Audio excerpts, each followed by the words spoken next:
Well, all right, people. So I heard about Pat McAfee is supposedly going to be wrestling a match in NXT versus Adam Cole coming up here. And just another retarded thing WWE does. So I know WWE's been doing shit with Pat McAfee for the past few years, and he's a charismatic guy. He's got his own little show on YouTube, and he's interesting. He's funny. He's entertaining. Unlike 99% of WWE's content over the last 10 years. So they bring Pat McAfee in because that's what WWE does now. They bring guys in who have names outside of wrestling because WWE can't build up any new stars now and try to use them to gain short-term ratings. And I wouldn't have a problem actually if they brought in Pat McAfee as like a host or a commentator or something. I mean that's understandable.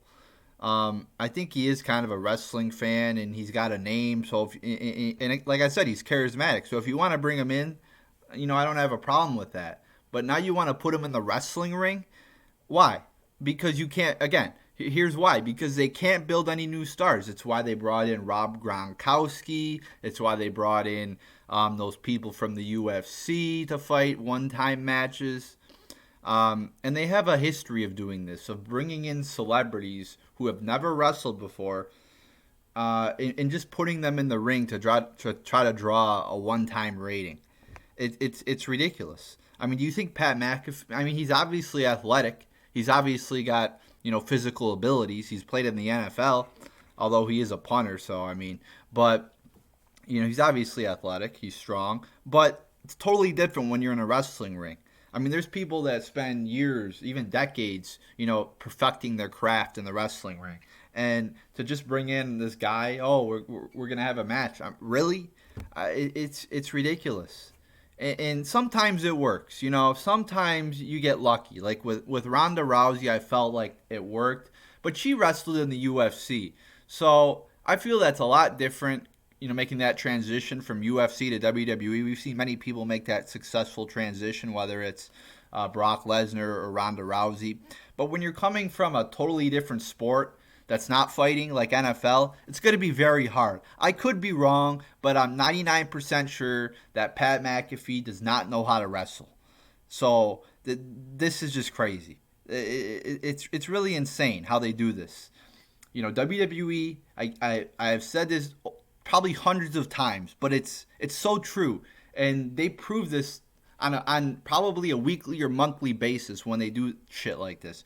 WWE has an inability to build new stars. They have not built any new stars over the last 10 years.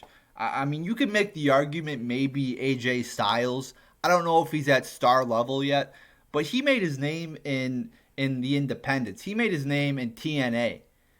So when he got here, he was already a big name. So I don't know if you can consider AJ Styles. Roman Reigns sucks, so he's definitely not a star. They've really not built a big name in the last 10 years. They built a lot of big names in the 2000s and in the 1990s. And they considered to rely on those people to draw one-time ratings and just throw them in the main event in shitty one-minute matches, Goldberg. And and then they do even crazier shit again by bringing in people who are famous in another aspect of entertainment, and they bring these people in who have no idea how to wrestle, and they just throw them in the main event. I forget those guys' names in UFC. I think Tyson Fury. He might be a boxer, and they brought in Cain Velasquez too. Yeah, that worked out great. That was just awesome. I remember that being two of the most shittiest matches I've ever seen in my life. Um, so it's just this company is backwards. Instead of building new stars, promoting new talent, you got a lot of talent in NXT. You got a lot of talent in the wrestling world. I mean, wrestlers are as athletic as they've ever been. I mean, you look at some of the moves they do. But thanks to WWE, nobody builds up a storyline anymore. Kayfabe is totally dead. I mean, you got the fucking Undertaker appearing in interviews all over the place now. And in a way, like, I saw the business was moving that way over the last 20 years, more into this and that's fine. But it's like, I don't know. It's like kayfabe is totally dead now, and and again, you don't have to be totally like the Jim Cornette style of wrestling, but like you got to find a middle ground. I don't know. I think it just takes away from the storylines, and there's no story. The storylines are terrible. I mean, they're absolute garbage. There's no character development. They don't build any new stars. When I was watching, they did this like 50-50 booking shit where, this person will win this week, then he'll lose next week, then he'll win it's like, and then they made their champions like Seth Rollins when he had his championship run, his first one. He lost like every fucking match. And therefore you don't build up any new stars. It's just everybody's a mid-carder. And so you definitely got a lot of talent wrestling wise. But when you have an inability to build storylines, when you have an inability to cut promos or develop a character, you're never going to have a good company. And that's why I stopped watching. A big reason why I stopped watching. And that's why more and more people continue to tune out of WWE. It's because it sucks.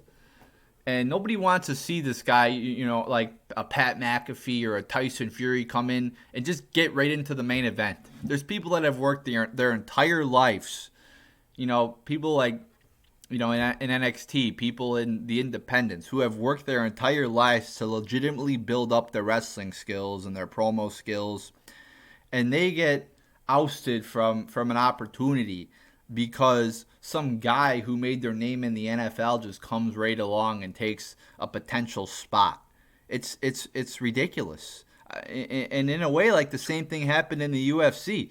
CM Punk was put right into a UFC match because he's CM Punk and he made his name in WWE and he got his ass kicked. And I'm sure a lot of UFC fans were not happy about that. And I made videos about that, about how I could understand if some UFC fans were upset about that. You got people who have built up their UFC fighting martial arts skills for years and years who could have gotten that spot, but just because CM Punk had a name and was a draw in WWE, he got that spot.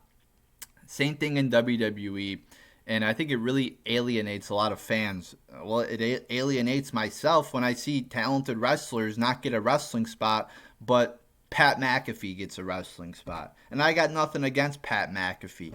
If WWE is going to throw hundreds of thousands, maybe millions of dollars his way and offer him a wrestling match, he would be a dumbass not to take it. I mean, it's a good experience for him. I got nothing against Pat McAfee.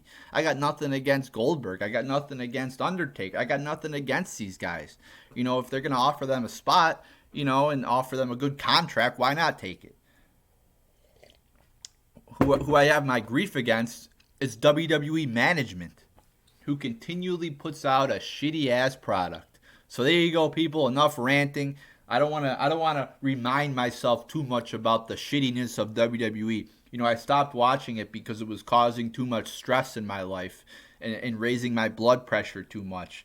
My doctor actually wrote me a prescription to stop watching WWE because my blood pressure was over 120, over 8. No, I'm just kidding. But seriously. So I got to stop. I can't talk about WWE for over 10 minutes because if I do, I just get too stressed. It's the weekend. I want to have a good week. I don't want to think about WWE anymore. But I really truly feel sorry for the millions of people who continue to watch on a daily basis and continue to be disappointed by shitty content. It's like you tune in, you're 99% sure it's going to be shitty, but, there's that 0.1% chance you're going to get, a good match, but it never happens. It's like, I feel bad for people that, maybe you're a little bit older, you're a little bit ugly, you go to the bar hoping to bring home a 20-year-old hot-looking chick with nice tits, a nice ass, but, the best you could do is maybe some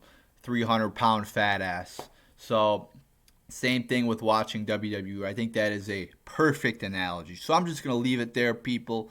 Leave your comments below. What do you think about Pat McAfee wrestling? Are you going to watch?